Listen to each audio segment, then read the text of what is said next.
Hey, everybody, welcome back to the Fearless Artist Podcast. I am your host, Michelle Lynne, and today I'm super happy to have David Taylor on. David, welcome. It is great to be here. Thank you. Nice to see you again. We just met for the first time in Berlin at the Classical Next conference. You are an arts innovator, you're a coach, you're a consultant, you work with organizations to help bring innovation, entrepreneurship. I'm excited to talk to you today and to dive in. Definitely. There's so much we could talk about, so it'll be great to see where this ends up. Yeah, I'm curious too. So first thing I would love to see, could you just maybe give us a short intro? I know that did you tell me you're a recovering cellist or former cellist or something? You got the wording spot on. I'm a recovering Yeah? cellist. Okay, great. Well, there you go. It's a good branding tagline to introduce yourself with. Definitely. So that's my route into this strange world. I studied at music college. I was a cellist for a short period of time. Probably to everyone's happiness, I'm no longer a cellist, particularly audiences. But yes, so I now do a mixture of coaching and consulting, both with musicians and arts organizations, usually around marketing, digital, careers, social media, and audiences, which is quite a sort of a catch-all. But in essence, it's trying to help people and organizations in the classical music world thrive in the modern age, which is a cheesy way of putting it. Yeah, it's amazing. I mean, I know you've done some really cool stuff. I mean, the BBC said you're an arts innovator. I'd love to hear more about that. Forbes 30 under 30. That's always a great accolade. I'm way past that. I can never get that again. That's really sad. I got straight in bang on 30, if that makes you feel any better. I was very lucky.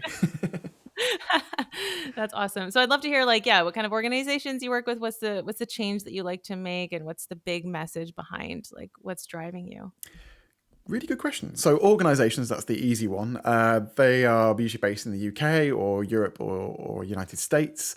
That's ranging from people like New World Symphony in Miami, currently working with the St. Louis Symphony in Missouri, Royal Scottish National Orchestra, the Philharmonia, Orchestra Age of Enlightenment, and also then going and speaking at conferences. So was at a conference in Norway recently, also attending things like Classical Next and sharing ideas and things there.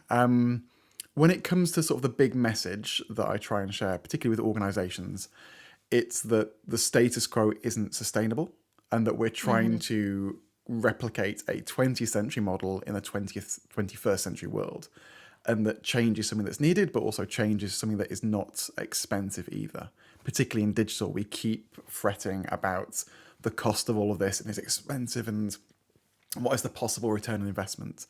And actually, to thrive on social media, you don't need a big, giant, fancy television studio. In fact, the organizations that have the most resources tend not to be ones who are finding the solutions to their problems. So actually, there's a real positive outlook there, and also that we are living in a world of potential, and that even though it is scary, this is actually a really exciting time to be working in the arts. The thing that we have is of great interest and value to people. It's not that we're trying to sell spoons or something incredibly boring. Like, people are desperate for what we want. Classical music continues to be one of the fastest growing genres on streaming platforms, almost in spite of the work that we're doing. And so we are, in essence, in a really lucky scenario. So we have this opportunity, we have tools that are cheaper than ever to use, and we have the potential to hopefully expand and connect. So that's probably the main one. And then the same for musicians, that there's great opportunity, but equally, on the musician side, a huge amount of empathy, because we've been almost trained and conditioned into a way of thinking that means we're not able to navigate this world as much. So it's about breaking those boundaries and hopefully finding paths to finding success for individuals. That's so great. I mean, there's so many ways that we can go in this direction. First of all, how did you get into this? I mean, you just speak with so much passion, enthusiasm, obviously a lot of motivation. I'm sure you're coming into these organizations and you're firing everybody up, talking about possibilities, talking about how we can create change. It doesn't have to be overwhelming. There's a strategy that you're presenting. Where did this come from for you? What was your first jump into this? Yeah, so I basically started by not knowing what I was doing. So after music college, I went and taught the cello at a music academy in the Middle East, and then came back to the UK not really knowing what I was going to do. But I saw the experience my students had out there, which was incredible, and also my contemporaries at music college from National Youth Orchestra of Scotland or National Youth Orchestra of Wales and places, who had this incredible sort of sense of community, but also opportunities available to them. And I grew up in somewhere called Yorkshire, which is where I still live. It's a population of around 5.5 million, but it doesn't have the same sort of cultural identity within an organisation or an orchestra in the same way as a youth orchestra for an area. So I thought in my spare time, maybe a couple of hours at a weekend, side project, side hustle, I will create a residential youth orchestra course that happens once a year. It'd be dead easy. How hard can it be to start a non-profit? Short answer, hard. And so basically it was from, this was age 26, no experience of working in an organisation properly, let alone running one, and Googling my way through. And it turned out within the region, there's Yorkshire's famous for being quite a stubborn region, and everyone kind of falls out with themselves here. And so the local stakeholders, they didn't want to collaborate in the way that I was expecting, which was sort of from our national plan for music education, which I was expecting. And so I was in this situation where I was unable to connect with students and musicians, their parents, or even their teachers. And so came this idea of experimentation and trying to find new ways of doing things. And so bizarrely, from being utterly naive, that actually became almost a superpower in that I would go off and find a way of doing things that would happen in other industries and not be trying to replicate how an organisation would do it within our classical music world. Basically, we ran for 4 years over, and we did 4 courses with a concert each year, so 4 concerts. We reached about 7.5 million people in that time through a mixture of press coverage, media, social media, all these different things. And also we were the first youth orchestra to use iPads instead of sheet music in the world. We had digital concert program apps, and this is way back in 2017, I think it was, for implementing those. And also then we were doing things like parity within the orchestra, so players were swapping around in between pieces, let alone in between sessions. And working with soloists like Ray Chen, Stephen Huff, Esther Abrami, all these incredible people. So it was a wild ride. That's huge. I mean, that sounds like a multi-step process that you just described to get from like just to say, oh, like a nonprofit once a year kind of thing. I wanted to say when you were mentioning using other industries, that's what I really like about in your book, because you're talking a lot about examples from the real world in other industries and how we can bring those examples into the music industry. When you're saying things like, using Netflix as examples, or like other people have figured this out, we can just look at the same models, bring that into the music industry. Um, what were some of the biggest effects you saw from it? Was the YYS, right? The Yorkshire Youth Symphonia. That's always the thing as well, like the worst name imaginable. So it's Yorkshire Young Symphonia, and I've heard every Young permutation Symphonia. of the name ever, which one was Okay. potentially regret, but equally it never seemed to have a negative effect. So that was potentially Okay. a learning thing going backwards. So yes, that was the name of the orchestra, and I think that level of curiosity of seeing what happened elsewhere was certainly interesting. And what I realised is from having no idea what I was doing, we had all this success. And I was then looking at the industry and becoming frustrated that they weren't getting the success despite having all the money, resources, PR, marketing teams, etc. So what has my unorthodox approach learned that can help support those? And I also Okay. So what was working for you? Like what was this? It was the digital approach. a mixture of digital approach, but also in a bizarre way, traditional press as well. We're very good at getting traditional press. And Okay. one thing I found was almost trying to identify the story really early on of what would be of interest to people, not what we think is of interest to us. And I particularly think when Hmm. we do, this is a slight tangent, but into press releases, it's always what we're desperate to say and not like what is actually a good story that people might want to know. And also, to be blunt, kind of adapting my product around what would get coverage. So I mentioned the digital sheet music. There was an opportunity to Hmm. pair with this sheet music app called Music with an N, who are based in France. And there was so much innovation there. It was a much better experience for the students. They got to be involved in giving feedback. The project itself is great, but honestly, like they were given the pitch meeting and I started writing the press release because I was like, I reckon I can get eyeballs on this because it's clickbaity. Kind of like a blunt way of putting it, but in essence, the project was done because it would get us more coverage, which would get us more students, which would get us more potential money, and that sort of thing. So the Yeah. project was almost reverse engineered around how could this get us to an audience. But that's just being strategic, right? Like you're just thinking what's interesting for a wider audience. I think one of the hangups that I hear from people who don't want to market the music is the argument is, well, Beethoven should be enough just to sell on its own because it's so worthy. So it's interesting to hear more about how you weren't touching the music per se. You were talking about the packaging. Is that accurate? Yeah, certainly. And like there was some things like the sheet music were more. This is something that will cut through. So we got on. If you're watching the video of this, it's I've taken it down. I've just changed around my room. So I used to have a frame like it was the third page of a national newspaper. We got coverage and on BBC News and on Sky News. We're not going to do that for Youth Orchestra plays Beethoven. but this was an opportunity to get more eyeballs around it. On the music side, you can do, but that wasn't how music was marketed at the time. That was Mhm. so. Why would we try and replicate how Mozart or people were marketing themselves as well?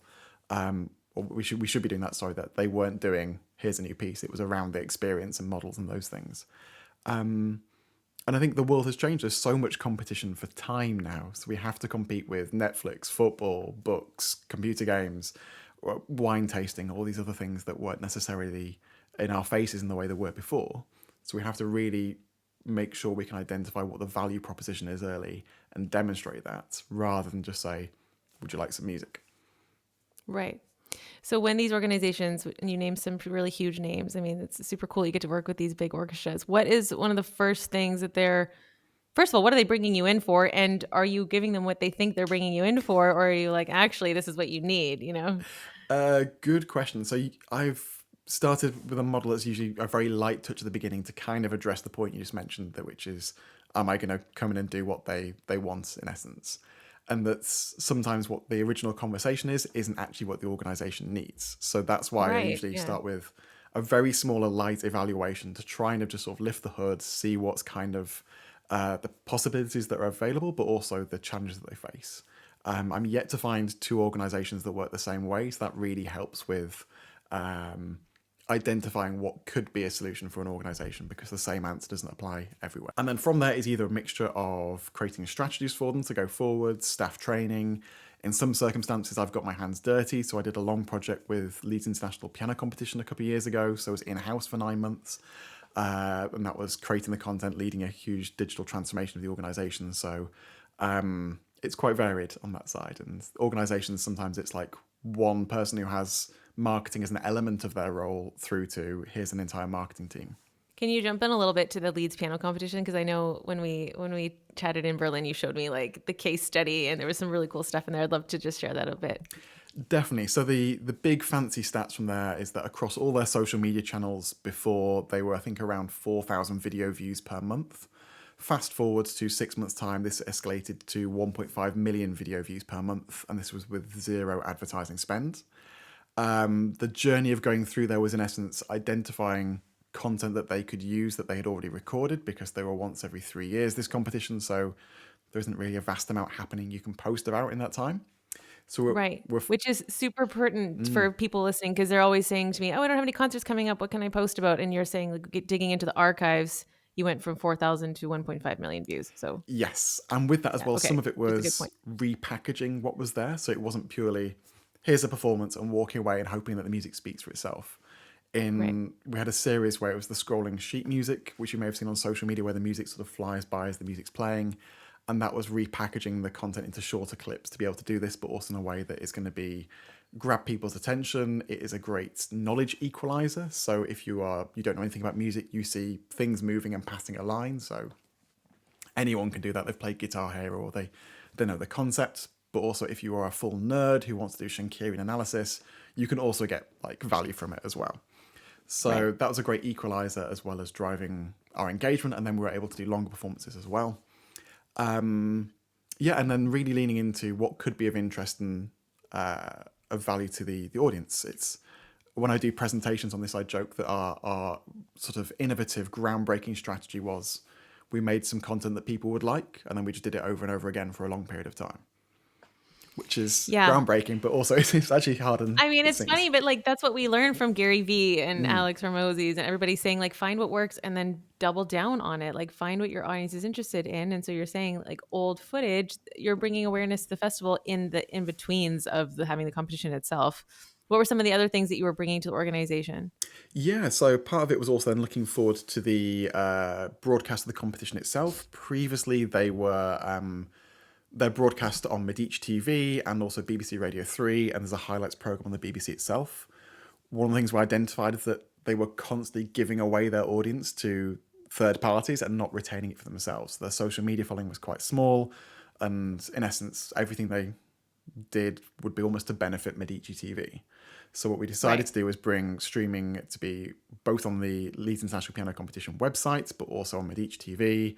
We created an entire media hub there for the streaming and broadcast. And what we found through there, it was Oh, sorry, that was also hosted on YouTube but embedded in the website in a more of a Netflix style platform. And I can't remember the stats off the top of my head, but in essence, I think we got about double the number of viewers of Medici. So around, I think it was 100,000 live viewers for the final, around 50 or 60,000 on Medici. So all of a sudden, actually bringing it in house is a big benefit. And then also from there, you retain that relationship with your audience. So going forward, they can keep in contact, they can push fundraising, they can promote applications and things. So there's lots of then good stories and reasons as to the power of owning your audience and also not having to rely on Medici.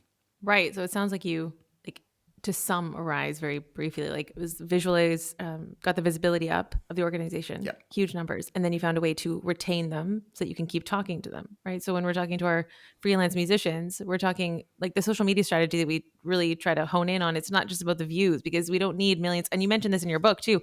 You don't need gazillions of likes. You don't need gazillions of followers. You just need your core following. And then can you talk to them and nurture them? Actually, do you want to like to walk us through the 3-step process that you were describing in the book? I thought it was so great about how to take your audience, nurture them, and then sell. Because you were saying people ask for money straight off the bat, and that's kind of a turnoff for people. Yes, definitely. This is a very good test. I've not actually looked at the part one of the book for quite a while, so I can't really remember those full 3 steps. But I imagine it would be something lines of generated. Well, they were saying that like the orchestra started charging immediately to watch a concert, like $5.99 first off the bat was the idea, and that we're like asking for money immediately from people. Oh, that bit, yes. So Yeah. in essence, it would be generate attention by providing something of value that people want to watch. Then from there, continuing to build relationships by demonstrating you can provide value for a long period of time. And then provide products or services that are still of interest and value to them once you've done that at a further later date. So initially trying to say, here's the thing, do you want it, yes or no, is a really hard sell in the digital world. You have to really sort of buy and build relationships. For me, as an example, I think it's in the book as well. There was a photography YouTuber I was obsessed with called Peter McKinnon. And Canadian. Canadian, States Canadian. great Yeah, shout. yeah. I love that you know him. Yeah. And yeah, he was giving away all these incredible tips about photography, and that's where I, in essence, started to learn about it myself. And at no point did he charge for it. It was giving away content, it was entertaining, it was educational, it's all there.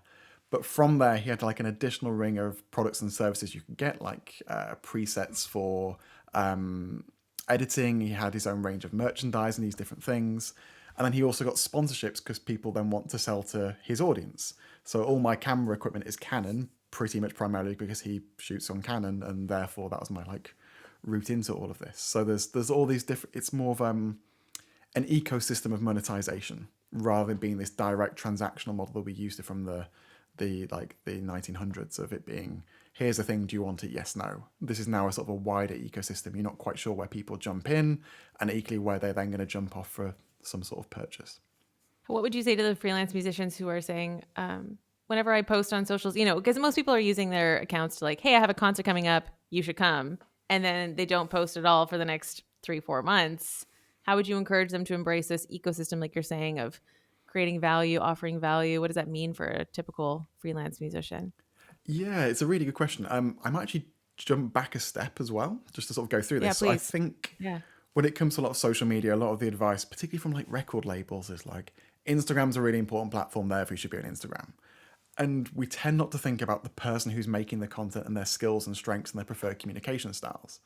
And we've all seen some poor artist who is like absolutely petrified to be on camera, being forced to make like a video for Instagram because Decca told them to, and like no one likes to watch it, they don't like to make it, it's never going to convert.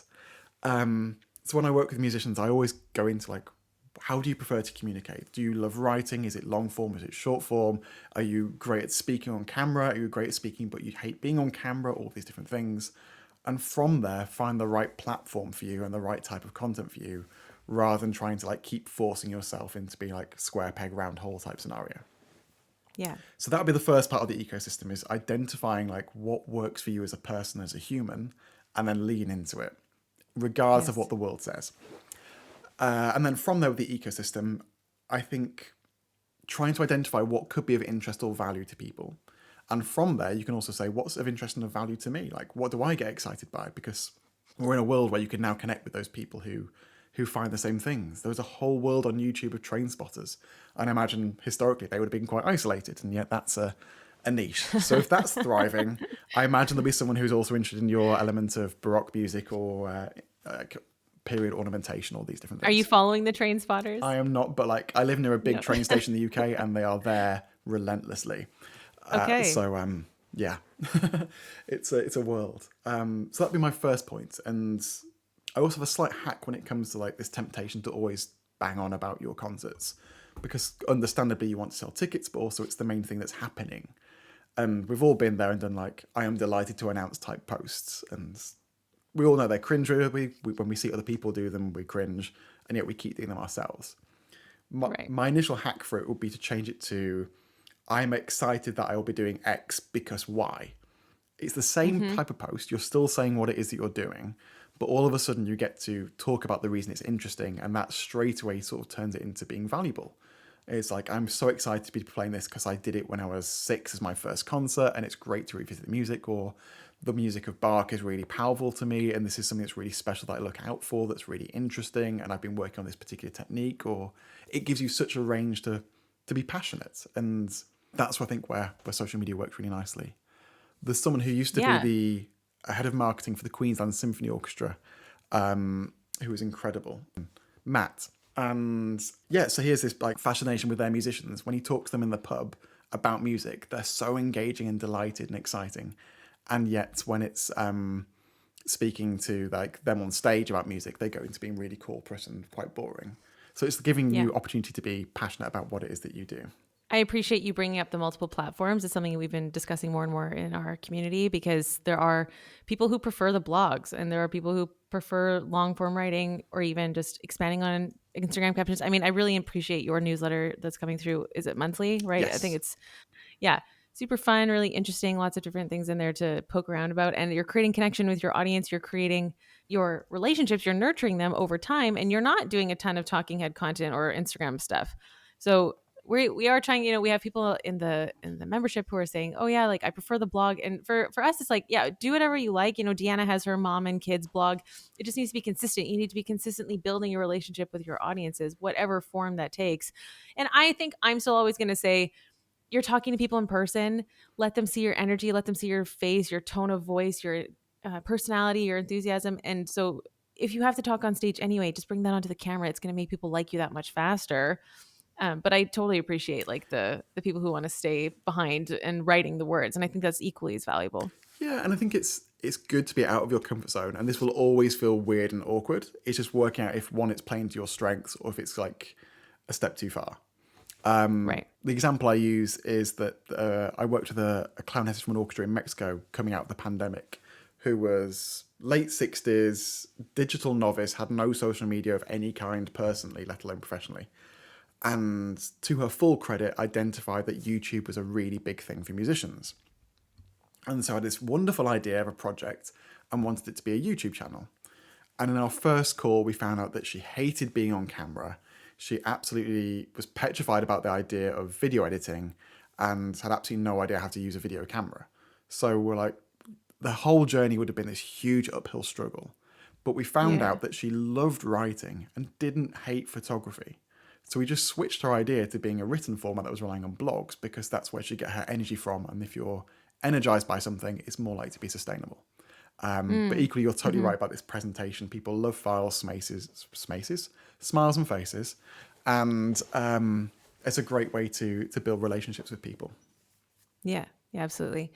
Can you talk a little bit about the mindset? Because I feel like what you're doing a lot with your work is shifting mindsets. You're probably coming across old mindsets. Of course, innovation, obviously, it's in the name. But how are some ways that you're helping people reframe things that they've maybe held on to for a long time? Whether that's beliefs about like the music should just sell itself, concert formats should not change.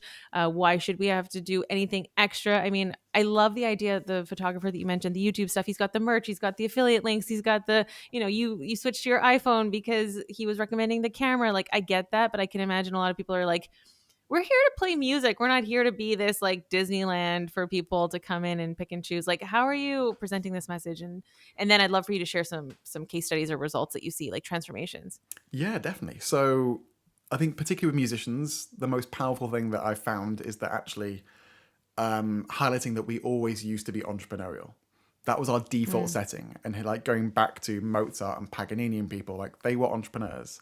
And we've only had this weird period of specialization for around 100 years in like the 20th century of you are a concert recitalist or an orchestra player and you do one thing and you get a pension and a salary and that's it. And you don't have to do anything else. And that's not who we were at our core. So Mozart was like the epitome of a portfolio musician, being a viola player, a chamber musician, a composer, a conductor, a fundraiser for his projects. He had to like schmooze to get people to be supporters for him. Paganini, I mentioned, when he heard rumors of selling his soul to the devil to become amazing at violin, he started dressing in black to like really sort of amp it up. But my favorite example is a pianist called Paderewski, who was Polish, late 1800s into 1900s, went on to be the first prime minister of independent Poland. And he was like the OG influencer. And so he was deliberately curating his image. He was an early adopter of this weird new technology called photography. So there's lots of moody images of him, which is fascinating. He also was writing quotes about himself and fabricating them and then giving them out on leaflets outside his concerts to get people to come, being like, Paderewski's amazing, but it's something he just like did himself, That's which is amazing. incredible. And like he got So funny. loads of hype. So as a result, he then went across to London from Poland and was actively trying to get in gossip columns. And it went so well to the point that he had to have a police entourage on stage to stop women throwing themselves at him. Wow. Then from there, Okay. Steinway took him all across the United States because he was doing so well. There's articles in like the Boston Globe of like, what would Boston's leaders look like with Paderewski's hair? Because he had this big, giant, like Stephen Isserlis style hair or like Albert Einstein style hair. And from there, yes, he was being active, but he also then generated wealth through other means. So he had his own range of shampoo and cigarettes and sweets. And it became so rich that he helped then finance the foundation of Poland when it became independent. So That's it's phenomenal. he That's managed so to do all cool. that through generating attention, building relationship and audience, and these weird sort of left field things. So yeah, that's who we are at our core. So it's not that we're selling out in doing this; we're just returning to our entrepreneurial and I'd almost say creative way of doing things. Yeah. Being creative means we have multiple skills and strengths and we can work in different areas. I mean, look at you. You're like, you were in music. Now, because of your music, you know how to talk to people who are in this industry. You'll understand how they're thinking. You'll understand why they might not be open to the idea. Do you have a moment where you were in a room and it wasn't hitting and then suddenly there was like a shift or reframing perspective that came in and people were like, okay, we get it, like we're willing to try this, and then someone was surprised? Yeah, I think it depends on the scenario and it's also depends on the individuals. For musicians, I think it is trying to sort of give them permission to feel scared almost that this is something that's Mm, scary, going putting yourself out there and going through a period of transition. I always highlight as well that we are living through one of the biggest groundbreaking changing moments of history. The digital and social media and internet ages change how we communicate as a society, and it's democratized information, and that then leads to chaos and periods of huge change. So last time that happened was the printing press, and in Western Europe we saw new ideas of God and wars and all these different things happening. So that's what, two times in the last millennia probably since that we've had these moments. So we are living through something that's quite a scary and difficult time. So that tends to give openness, and that tends to be for individuals and group settings that moment of, oh, it's okay to feel like this and we're all in it together. For organizations, and when especially musicians in organizations, that's a different scenario. There's an element of us and them, which is always exists in every organization, which is always quite fun to try and navigate. And trying to see that it's a shared collective is usually one of those challenging scenarios that's sort of always useful to get to. But that's a broad way of saying that it changes in every single scenario. So I wish I had a magic wand that could light bulb moment people at exactly the same time. But yeah, I think empathy tends to be sort of the common theme for that. so when you are coming into an organization, one of the first things that you're working on is like increasing visibility and engagement with the audience? Is that what you would say, or like is there a specific approach you're using mostly, or are you adapting every single time? Adapting every single time. And Mm-hmm. so I'm yet to find two organizations that work the same way.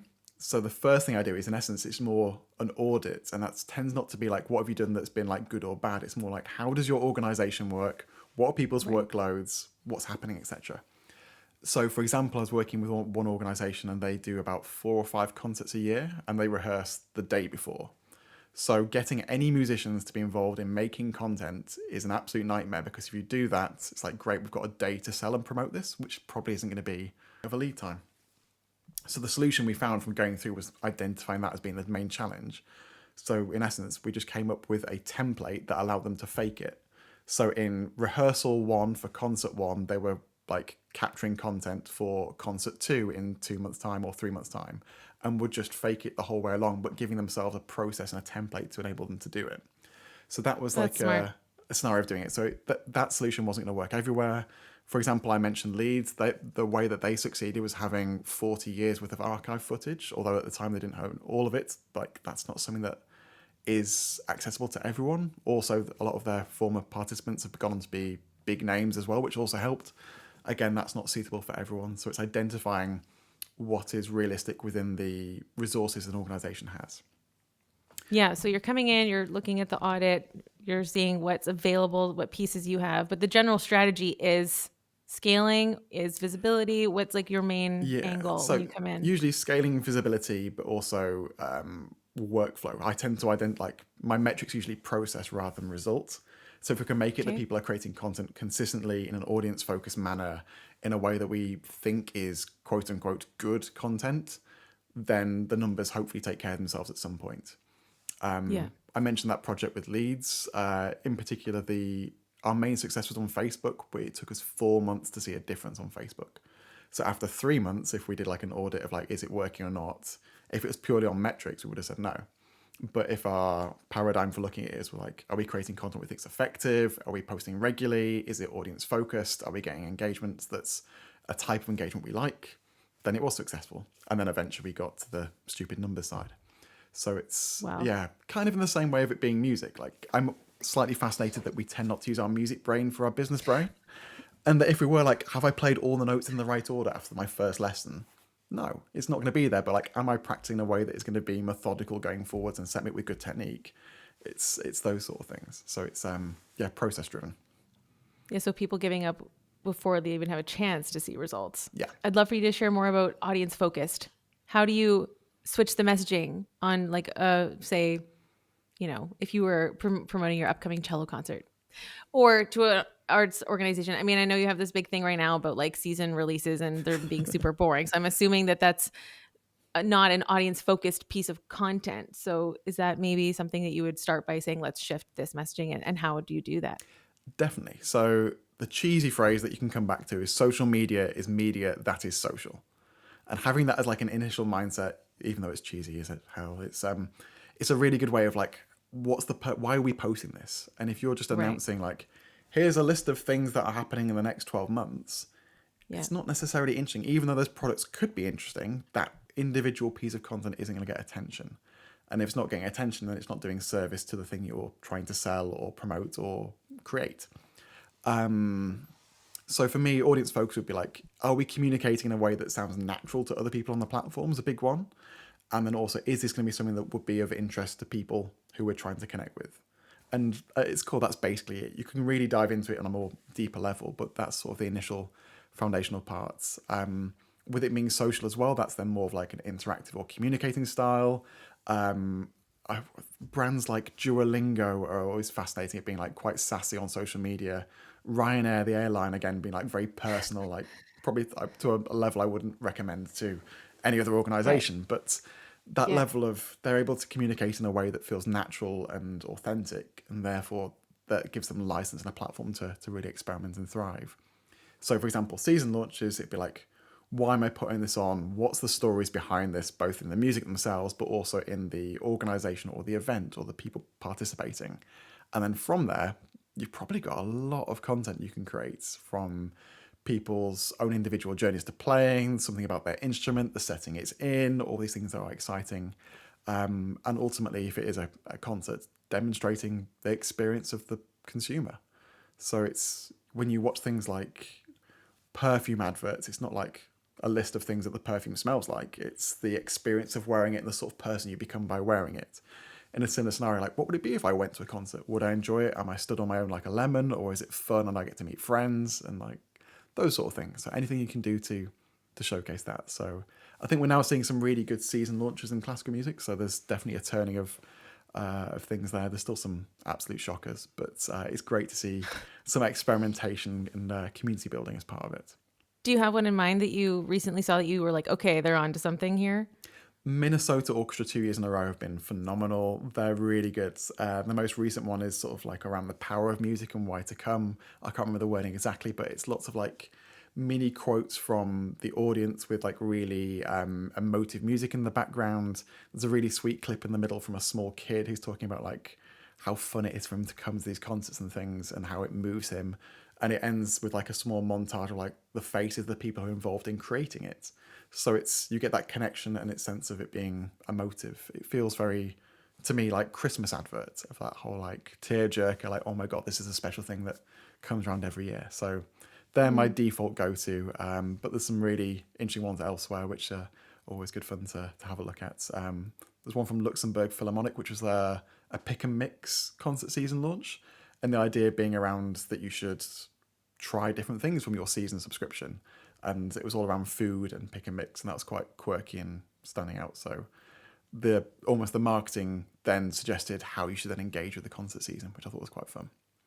That's really cool. Yeah, we love to give our musicians examples of people to model after because a lot of people don't know where to start when they're posting or how to avoid that. Like, here's my upcoming concert that I want you to come to. So I'm hearing you talk a lot about people, the experience people will have when they hear you play, storytelling, what would be interesting for the audience to know about you or to know about the music or about your experience. That's how you can bring people in. Definitely, particularly for the individual musicians, that's really achievable to do. You don't need to have some incredible creative idea to like come up with the most like groundbreaking adverts. Minnesota's a great example, but that's probably took a lot of creative thought to come up with those ones. But if it is small snippets of people talking after your concerts around what they liked and why it was special and what they enjoyed, or just clips of how audiences engage after the concerts, that's really easy to do. And you just need a phone. And that's something really personal. People always love connecting with individuals and musicians, so I'm sure they'd be very happy to do that. So it's those things for me always seem really quite nice and achievable.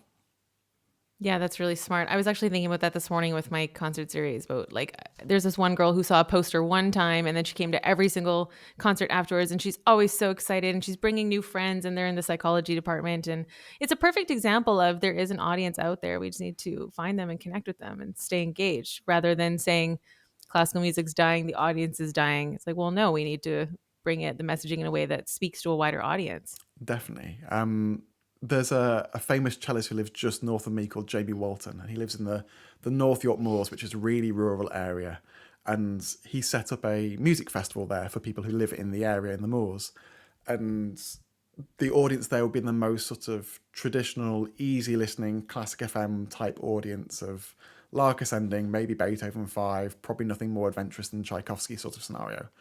And so Jamie puts on this chamber music festival of Stravinsky and Schoenberg and as much like experimental stuff as possible. And because it's a small community, he drives around the villages and tells people and has a direct relationship with them. And so he tells the story of Amazing. one of the That's good. farmers coming up to him at the end of like Stockhausen something. And it's like, I hated every single second of that. I'll see you next week. And because he Oh, managed to build a community, it's like, I don't really care if I enjoy the music or not because I come for this experience and a wider thing. Maybe care is the wrong word, but I'm willing to trust the musician on a journey and like it's fine for me not to like stuff and it's fine for me to like stuff. And so that's something you I think interesting. you can actually replicate online going forwards. And that comes to a deeper why of why we're doing this. We're educating people about music in general. So, of course, they're going to have things that they don't like. Just like if they go to a restaurant, they're going to have dishes that they don't like. Nailed it. That doesn't mean that they shouldn't come back. It just means that you're widening their experience and you're teaching them what is actually classical music. I mean, that's also our role is to educate people. Exactly. And the trying something and not like it is part of one of the positive reasons to go. Like, oh, I'll go Right. and try some sushi and it was weird, but like I didn't like this one, but this one was cool. And that's the reason I went. Right. Or bubble tea. I still don't get that. No? Ugh. Okay. Next time we're at a conference, I'll take you. My favorite one is brown sugar taro. Like I There we keep go. seeing it everywhere. Like maybe I need to try that experimenting side. It still confuses me. Do you get any pushback? Do you come into these organizations and they're like, no, we're not doing this? Oh yeah, always. Or there's some, I think, some more hesitancy to change. Sometimes it is around, I think it might be in the first book or maybe it's the second book. There's one about survivorship bias. And in essence, it was around an orchestra that said that they were wanting to connect to new audiences. And I said, maybe you should stop wearing tuxedos and be a bit more adventurous. And it was, oh, we thought that, but we asked our existing audience and they said no. So we're not going to. And Okay. also the same organization, we were talking about their online concert platform. And they were like, it was all funded by grants and things. Didn't need to make any money out of it. They were purely doing it for reach, which was their main metric. And they did 10 concerts for free, and then we're going to put a paywall up. And so highlighted the paywall was going to probably stop the reach. And they went, we agree with you, but we think we should charge for music because that's what musicians deserve, so we're going to do it anyway. And so there's still those elements where you get pushed back in various scenarios, and so it's always a But journey. you also agree musicians should get paid, so it's just them misunderstanding the strategy. Like you would never be suggesting like money's the point of them bringing you in is to help grow.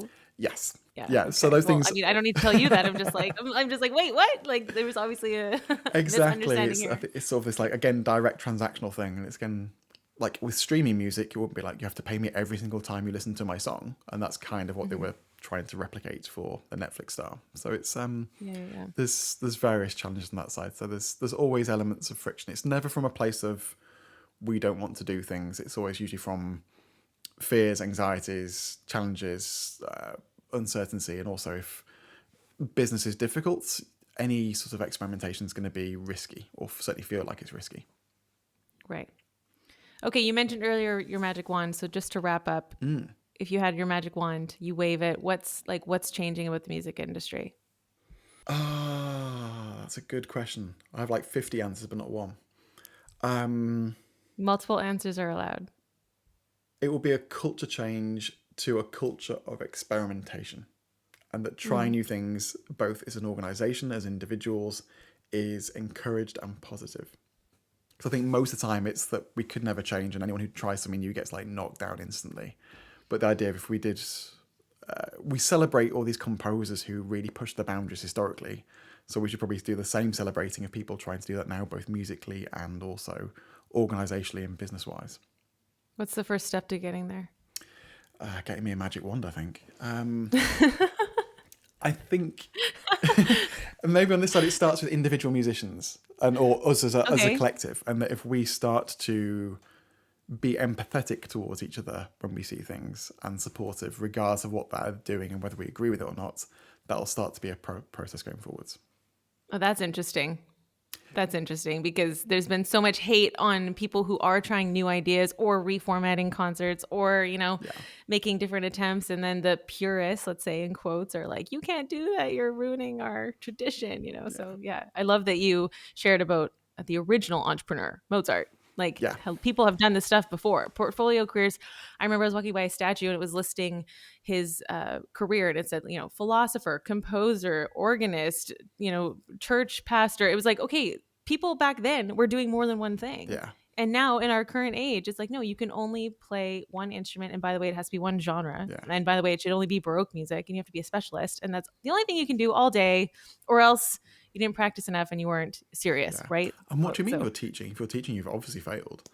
And which I right. always find fascinating because there's an element where like teaching is like not acceptable until you get to being very, very, very, very famous, and then like masterclasses and like, well, how have they learned to be a teacher if they've not taught through this process? And like Right. I know from my experience teaching, it made me a much better player than any of my time studying. So it's Right. those bits I'm always Yeah. fascinated by. Okay, so it sounds like we need to find a magic wand. We love to finish every episode with an action point. So, besides finding a magic wand, do you have one thing that our listeners can do after this very fabulous conversation? I So do, I appreciate do. I this. thought of something halfway through. It's a little bit of a journey to get there, but the action point's very succinct. Okay. So I tend to find with musicians that when it comes to social media, we've mentioned about creating content, all these different things.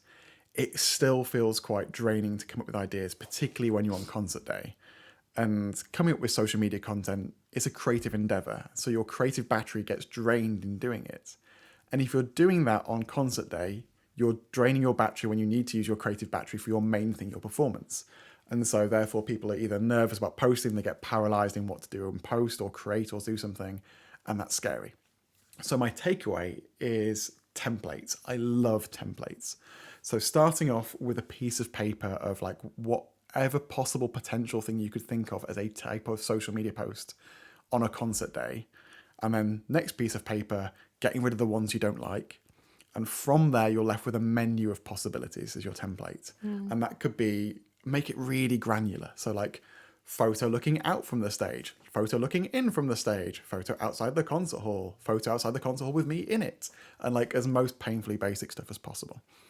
And then from there, you'll, with this list, you have so many options. So when you turn it to a venue, you can go like, these are the 3 things that I want to do today, or like, I can't do this today, therefore I'll do something else. So like if you say, for example, it's like, I must have a photo with the conductor, and the conductor says no, if that's your one idea, you're screwed. But if you can just look at your little menu of ideas and be like, cool, next on the list, and then you can choose the next thing that works for you. So your takeaway would be to make some form of templates or menu for your concerts. That means you can focus on the creative thing that you're there to do. I love that. It's also very helpful to think we're not going to do the posting on the same day that we need to play because it is a distraction. We don't want to have to be split-minded, but it needs to be done in advance so that you'll have more people coming to your concert, paying attention online. I have my next concert on Saturday, so I'm going to think about this. That's my action point. Hey. David, thank you so much. This has been super helpful. I loved chatting. Is there anything that we missed that you wanted to mention? I don't think so, but if you're interested in more of my ramblings, I have a blog at david-taylor.org, so feel free to come and say hello there. Yes. Also, always love chatting, so please come and reach out and say hi as well. Sounds great. Thanks for your time. And everybody go check out David's blog. It's awesome. I love it. I'm a big fan. And yeah, we'll see you on the next episode.